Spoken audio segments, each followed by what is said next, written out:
What's this plastic for?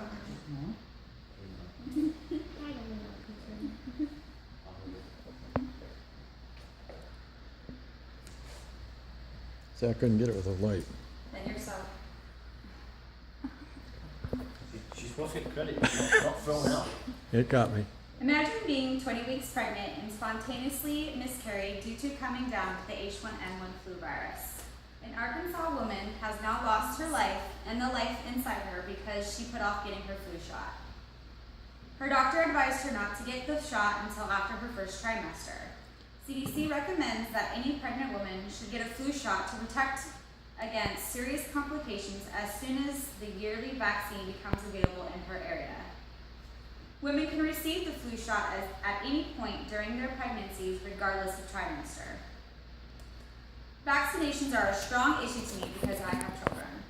I choose to vaccinate my child because I believe in science, and science proves that vaccinating your child protects them from dangerous illnesses and diseases.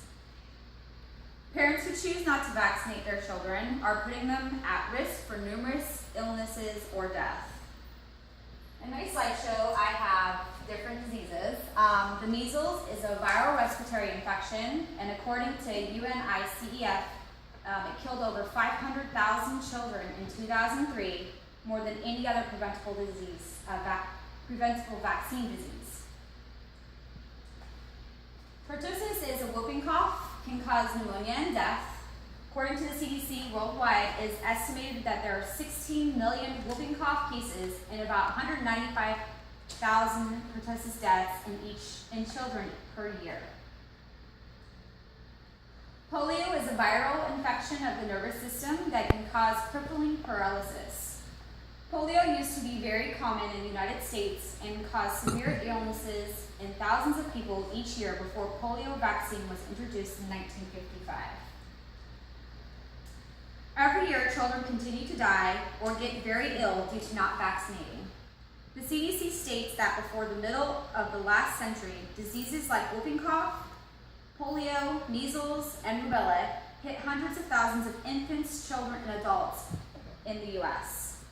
Many parents choose not to vaccinate because they don't want to see their child cry due to a small needle prick.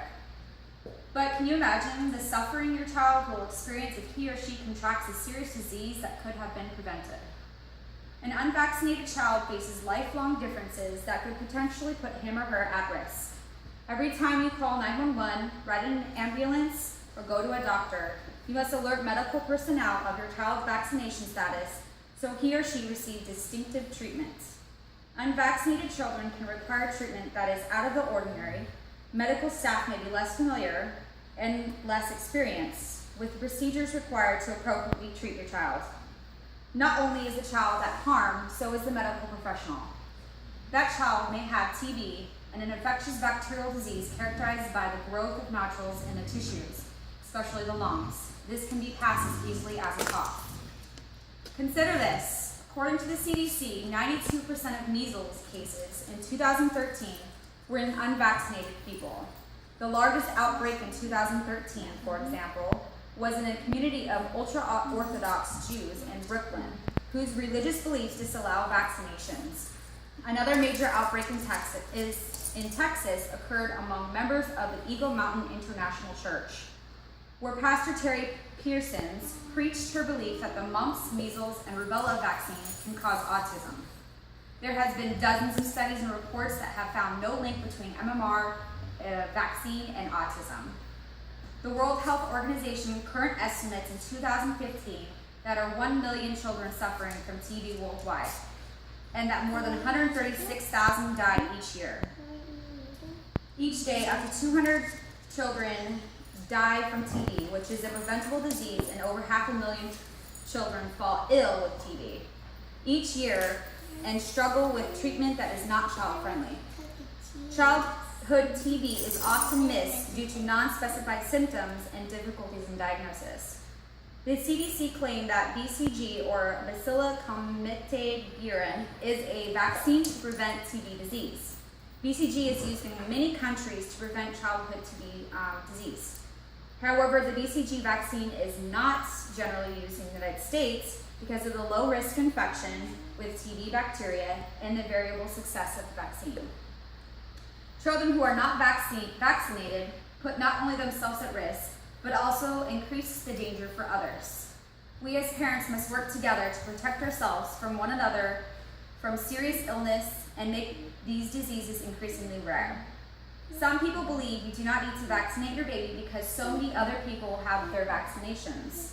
Many people do not have full immunity because they cannot receive certain vaccinations, such as HIV patients, very young babies, and people undergoing chemotherapy. If you choose not to vaccinate your child, please feel free to leave the United States so my child does not get your sickness or disease. According to Michelle Au, an MD who now works in a private practice in Atlanta, she gets angered when parents choose not to vaccinate. She sees sick patients every day and sees this sickness could have been prevented if they had just got vaccinated.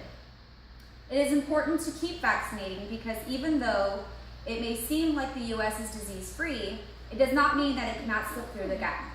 As stated by the CDC in 1974, Japan had a successful whooping cough vaccination program with nearly 80% of Japanese children vaccinated. That year, only 393 cases of pertussis were reported for the entire country, and there were no deaths from pertussis. Then rumors began to spread that pertussis vaccination was no longer needed, and that the vaccine was not safe. And by 1976, only 10% of infants were getting vaccinated. In 1979, Japan suffered a major pertussis epidemic with more than 13,000 cases of whooping cough and 41 deaths. In 1981, the government began vaccinating with acellular pertussis vaccine, and the number of pertussis cases dropped again. Epidemics happen all the time and do not discriminate. According to Vaccinate Your Baby, in 2014, 644 cases of measles were reported in the U.S., scattered across the 27 states. Almost all measles cases were related to unvaccinated U.S. travelers, bringing this disease into the United States. The majority of the people who got measles were unvaccinated due to philosophical or religious beliefs. Did you know that children are allowed to be in public schools and not be vaccinated for religious or philosophical reasons? Procon.org states that no federal vaccination laws exist, but all 50 states have laws requiring children to be vaccinated against diphtheria, tetanus, pertussis, polio, and measles and rubella. All 50 states allow medical exemptions, 47 states allow religious exemptions, and 17 states allow philosophical exemptions. DC allows medical and religious exemptions. Missouri and Nebraska offer philosophical exemptions only for children entering child care or Head Start facilities. Yet there are some children who cannot receive due to medical illnesses. The ones who choose not to can be forced to leave school so they do not infect other children. This will cause your child to fall behind and miss out and affect your work and household income.